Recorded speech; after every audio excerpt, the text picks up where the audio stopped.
Xoş gördük sizləri dəyərli izləyicilər, əziz muzey sevərlər. Hər eksponat bir tarixdir.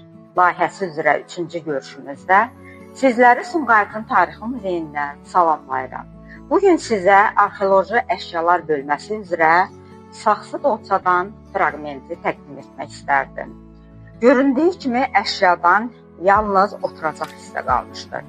Tarixi 9-10-cu əsrlərə təsadüf edən qum qatışıqlı gildən duluz çarxının köməyi ilə ərsəyə gəlmiş dolça gövdədən oturacağa doğru daralan formadadır.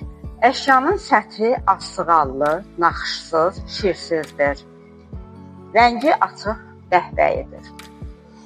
Süfrə qabı kimi dolçadan süd içmək üçün geniş istifadə olunmuşdur.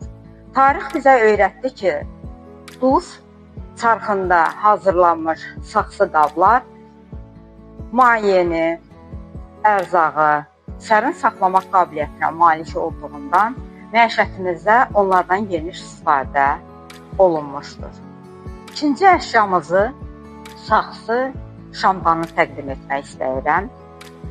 Tarixi erkən orta əsrlərə gedib dayanan qusar üsulla hazırlanmış saxsı şamdan göründüyü kimi dairəvi formadadır.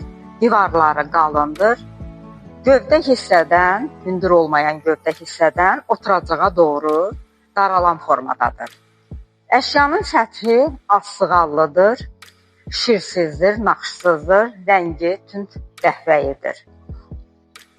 Hər iki əşya ötən əsrin 60-cı illərində Tarix, Diyarşünaslıq Dərnəyi üzvləri tərəfindən muzeyimizə təqdim olunmuşdur.